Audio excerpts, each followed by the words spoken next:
Crystal के YouTube channel में आपका स्वागत है। मैं आपका मेंटर आकाश कुमार, जो क्लास 11th की ज्योग्राफी पढ़ाने वाला हूँ। क्लास 11th की ज्योग्राफी की दो बुक्स हैं।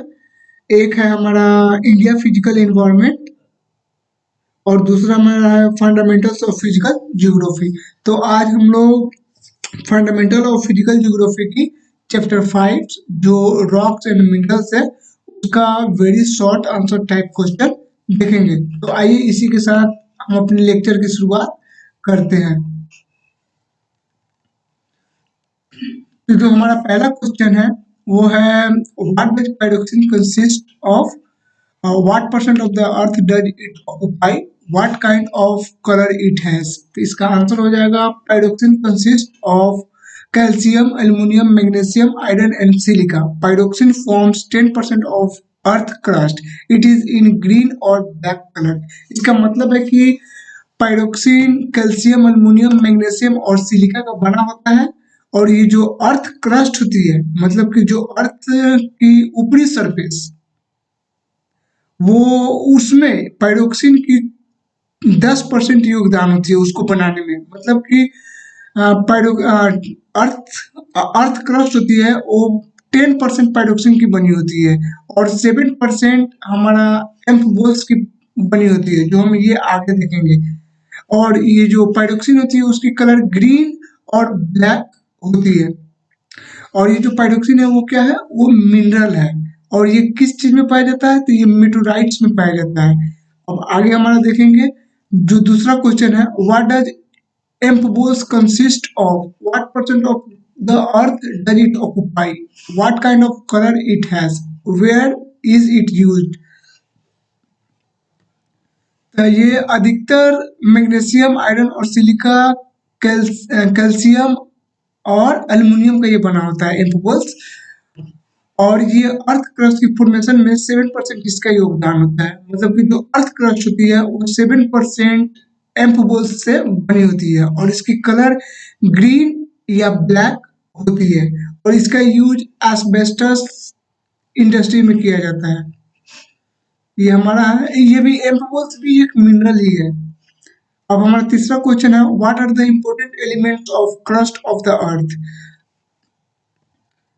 का अर्थ क्रस्ट का हमारा 98% जो एलिमेंट्स होते हैं वो 8 एलिमेंट्स होते हैं, जो हमारा है oxygen, silicon, aluminium, iron, calcium, sodium, potassium, magnesium.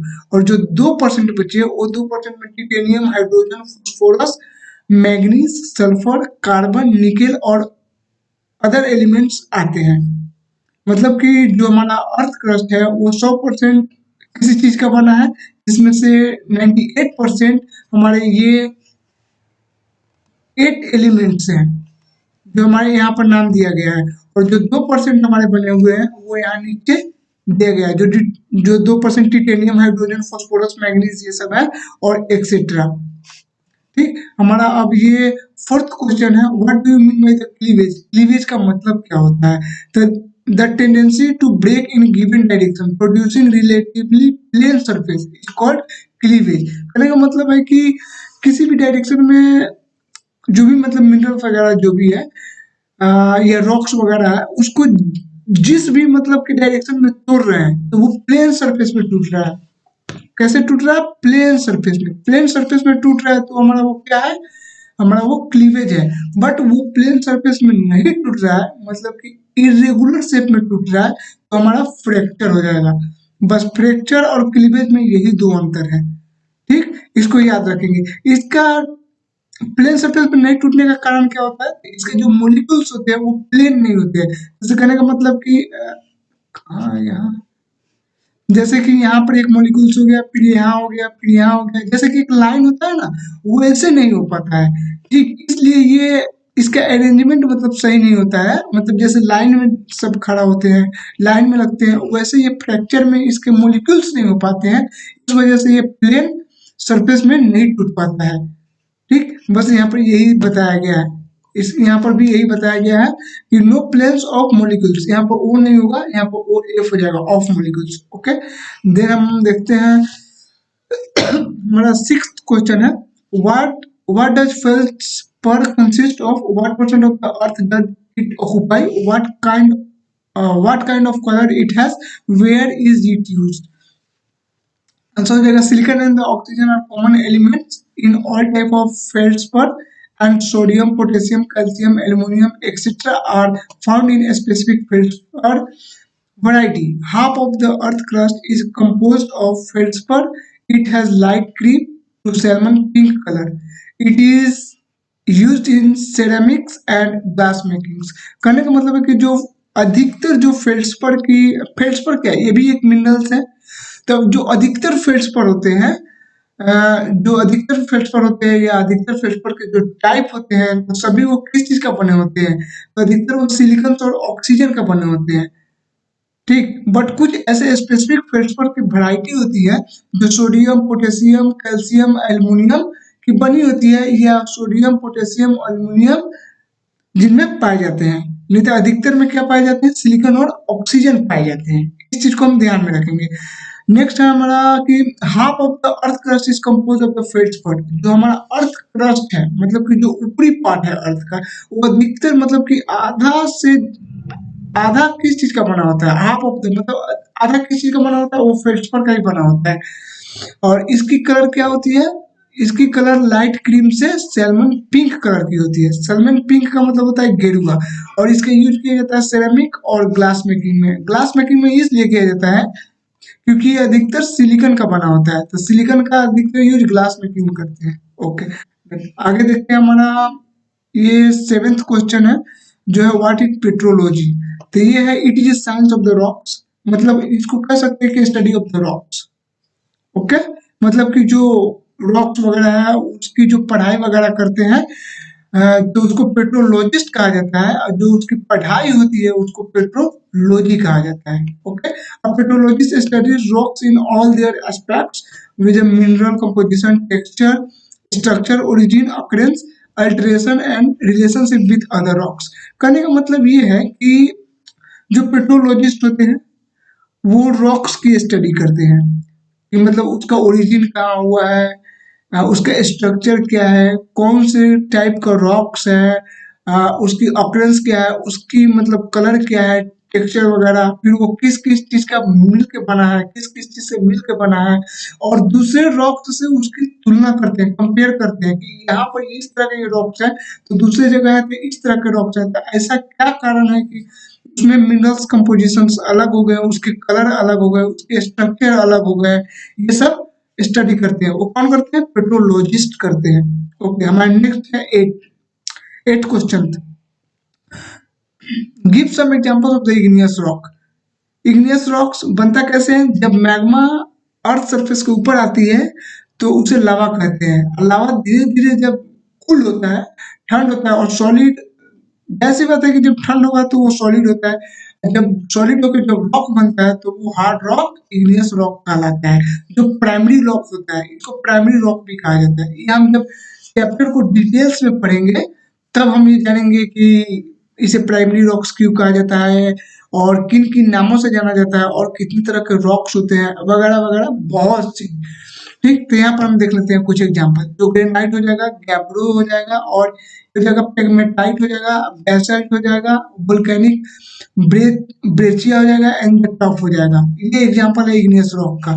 अब यहाँ पर हो जाएगा कि ग्रेनाइट क्या है, तो ये हार्ड इग्नियस रॉक है। एक ग्रेफाइट होता है जो कार्बन का फॉर्म होता है, जो सॉफ्ट होता है नेचर में।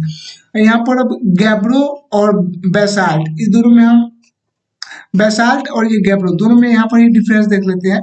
जब इग्नियस रॉक्स तेजी से क्विकली कूल होता है तो वो बेसाल्ट हो जाता है, और जब ग्रेजुअली मतलब धीरे धीरे से इग्नियस रॉक ठंड होता है, मतलब कूल होता है, तो वो गैब्रो कहलाता है।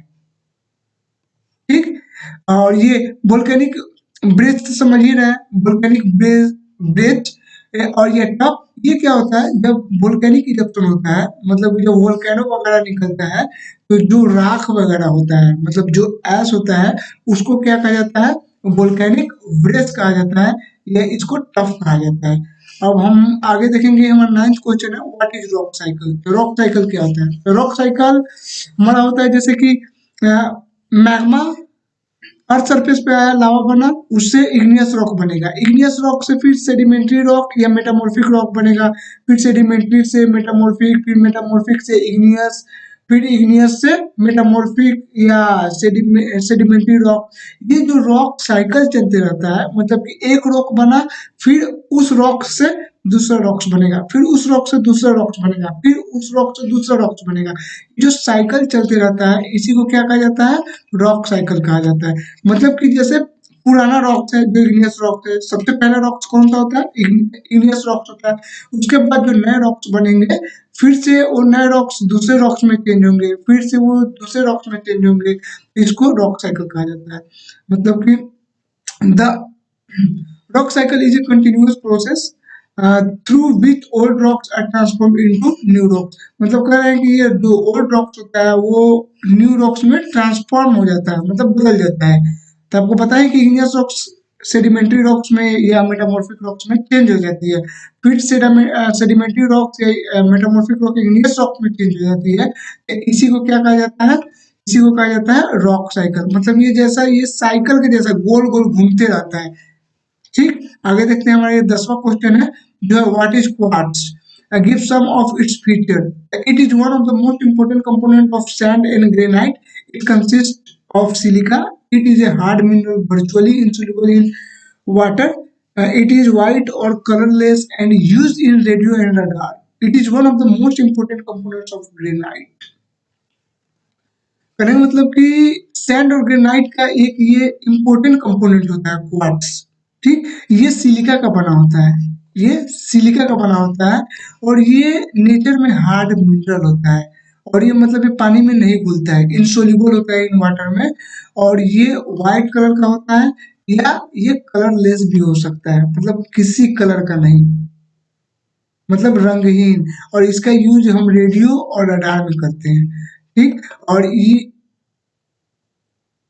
ये मतलब ग्रेनाइट का one of the most important components है। ग्रेनाइट आपको पता है जो कि हार्ड इग्नियस रॉक होता है। अब हमारा ये 11वां क्वेश्चन है, 11th, what is the form of inner and outer form of the अर्थ।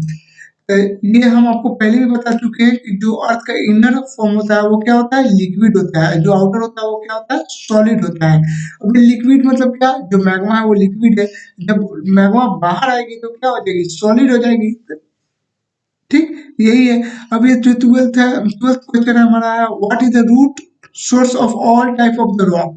तो ये क्या कर रहा है, ऑल टाइप ऑफ रॉक्स है, उसका रूट सोर्स क्या है, मतलब कि मेन कारण क्या है। ये जो पहला कारण है, सबसे पहली कारण वो क्या है, तो सबसे पहला रॉक्स कौन सा होता है, इग्नियस रॉक्स होता है। इग्नियस रॉक्स बनता कैसे है, मैग्मा से बनता है। ऐसी बात है कि जब पहला ही रॉक मैग्मा से बन रहा है, तब जब पहला ही रॉक मैग्मा से बन रहा है, तो जाहिर सी बात है कि जब पहला ही रॉक मैग्मा से बन रहा है, तो इसका रूट कॉज क्या हो जाएगा, मैग्मा। उसके बाद इग्नियस रॉक के बाद सेडिमेंट्री रॉक बनेगा या मेटामॉर्फिक बनेगा। ठीक, तो यहाँ पर आंसर हो जाएगा magma, which is found in the interior of the earth is the root source of all minerals. उसका हो जाएगा हमारा ये 13वां क्वेश्चन हो जाएगा, 13th, give one example of the solid liquid and gaseous form of the minerals. हमारा solid form में हो जाएगा कोल, लिक्विड फॉर्म में हो जाएगा petroleum and diesel, gaseous form में नेचुरल गैस हो जाएगा। ये क्या है, ये फॉर्म्स ऑफ द मिनरल्स है। 14th क्वेश्चन हो जाएगा, what does mica consist of, what percent of the earth crust consist of mica, in which type of the rocks is it found, where is it used. तो देखेंगे कि mica किस किस चीज का बना होता है, potassium, aluminium, magnesium, iron, silica, और भी कुछ एलिमेंट्स होते हैं जिनसे ये मिलकर बना होता है।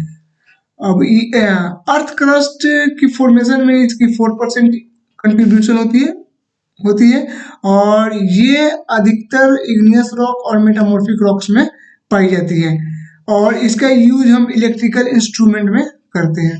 हमारा 15th क्वेश्चन है, what are non metallic minerals, give examples. Non metallic कह रहा है कि मतलब जो मेटालिक मिनरल्स नहीं है वो नॉन मेटालिक्स है, तो यही है, this minerals do not contain metal content.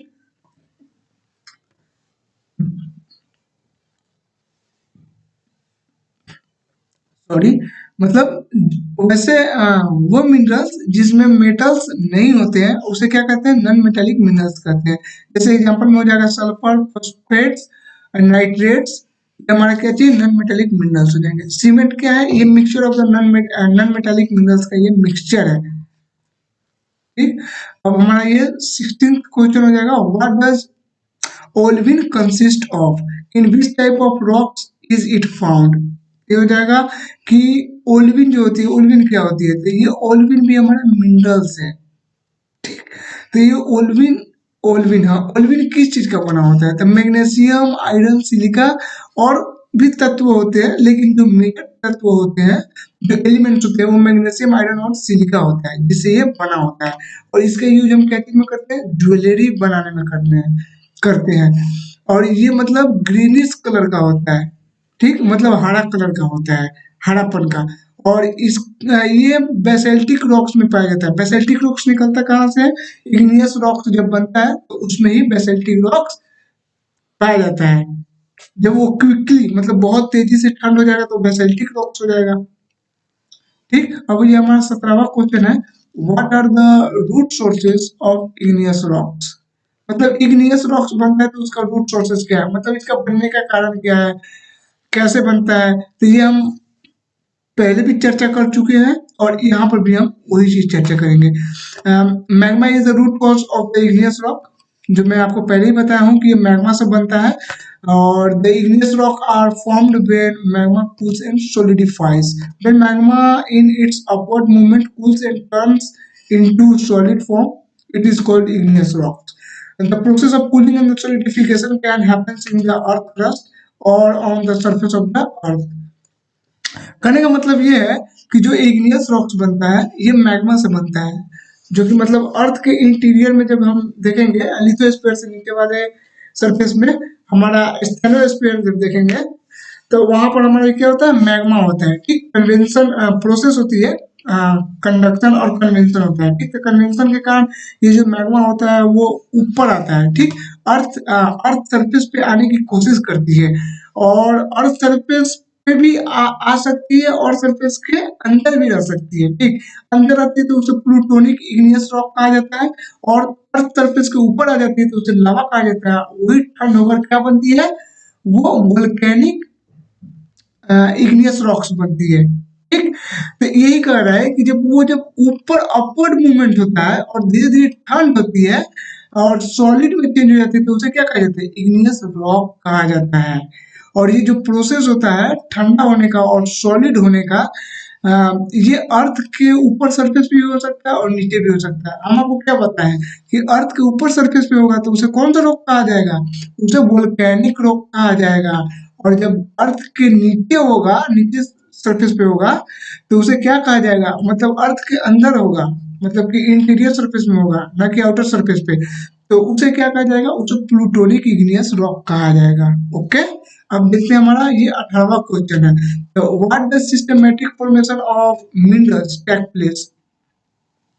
मतलब कि कैसे सिस्टमैटिक फॉर्मेशन, मिनरल्स का सिस्टमैटिक फॉर्मेशन होता है। तो सेम यही चीज इग्नियस रॉक्स बनता है और धीरे धीरे वो जो सीरीज में मिनरल्स बैठते हैं, दिखाई देते हैं, उसे क्या कहा जाता है, उसे इस सिस्टमैटिक फॉर्मेशन ऑफ मिनरल्स कहा जाता है। The basic source of the all minerals is hot magma in the interior of the अर्थ। यहाँ पर देखिए हॉट मैग्मा है। तो जो भी बेसिक सोर्सेस होते हैं, बेसिक सोर्सेस होते हैं मिनरल्स का, वो क्या होते हैं, हॉट मैग्मा होते हैं। यहीं से ही रॉक्स वगैरह बनते हैं। उसके बाद है when magma cools crystal of the minerals appears, जो भी मिनरल्स होती है उसकी क्रिस्टल वगैरह दिखाई देता है। उसके बाद सिस्टमेटिक सीरीज मिनरल्स की दिखाई देती है, वो फॉर्म्ड होती है। और जो सीक्वेंस होती है, systematic series of the minerals are formed in sequence. जो भी सिस्टमेटिक सीरीज है मिनरल्स की, वो सीक्वेंस में फॉर्म होती है। जैसे कि कह सकते हैं कि एक है, मतलब एक पट्टी पे एक मिनरल्स है, जैसे कि आयरन है, जस्ट उसके नीचे देखेंगे तो कैल्शियम है, उसके नीचे देखेंगे तो मैग्नीशियम है। बस ये एग्जांपल दे रहे हैं, ऐसा नहीं होता है कि आयरन होगा, कैल्शियम होगा, मैग्नीशियम होगा, मतलब कहीं भी हो सकता है। लेकिन ऐसे पट्टी दर पट्टी जो बनती जाती है उसे क्या कहते हैं, सिस्टमेटिक सीरीज कहते हैं मिनरल्स की। और वही जब ठंड हो जाती है तो वो रॉक बन जाती है। यही क्या होता है हमारा systematic formation of the minerals. अब हमारा ये है 19th question, what kind of the qualities do mineral है। मिनरल के पास कौन सी क्वालिटीज होती है। Mineral is a naturally occurring organic and inorganic substance having an orderly atomic structure and a definite chemical composition and physical properties. For example, sulfur, copper, silver, and gold etcetera.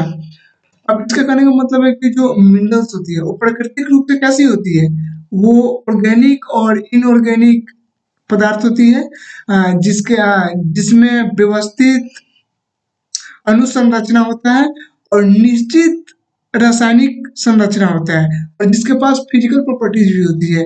जैसे में हमारा example हो जाएगा sulphur हो जाएगा, ये copper हो जाएगा, सिल्वर गोल्ड हो जाएगा। अब जैसे गोल्ड और सिल्वर है तो इसका फिजिकल प्रॉपर्टीज क्या हो जाएगा, ये चमकता है, चमकीला होता है, सोनस होता है, ये डक्टाइल होता है, मेलिएबल होता है, मतलब आसानी से टूट सकता है, ठीक।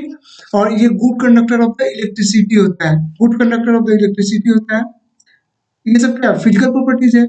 अब आगे हम देखेंगे, ये हमारा 20th क्वेश्चन है, name the minerals with single elements. Single elements वाले मिनरल का नाम हो जाएगा हमारा यहाँ पर sulphur, copper, sulphur, copper, silver, gold, graphite. Okay, ये 21st क्वेश्चन हो जाएगा, name the hardest in the softest mineral. Hardest में डायमंड हो जाएगा और सॉफ्टेस्ट मिनरल में हमारा टॉक हो जाएगा। ये लास्ट क्वेश्चन है आज की लेक्चर की, जो है name the minerals which is used in asbestos industries. ये हम पहले भी पढ़े हैं, एस्बेस्टस इंडस्ट्रीज जो हमारा सेकंड क्वेश्चन था, क्या था, एम्फबोल्स। एम्फबोल्स का यूज कहाँ किया जाता है, एस्बेस्टस इंडस्ट्रीज में किया जाता है। ये डायरेक्ट क्वेश्चन है तो यहाँ पर आंसर भी हो जाएगा। ये एम्फबोल्स क्या है, मिनरल्स है, ठीक। ये अर्थ क्रस्ट की कितने परसेंट, अर्थ क्रस्ट को फॉर्मेशन में कितना परसेंट योगदान देता है, 7% देता है। ये हम सेकंड क्वेश्चन में देख चुके हैं। तो चलिए यहाँ पर हमारा आज का लेक्चर समाप्त होता है। क्रिस्टल ऑल से जुड़े रहने के लिए आप सभी लोग को बहुत बहुत धन्यवाद, और लाइक कीजिए, शेयर कीजिए और हमसे आगे जुड़े रहिए। धन्यवाद।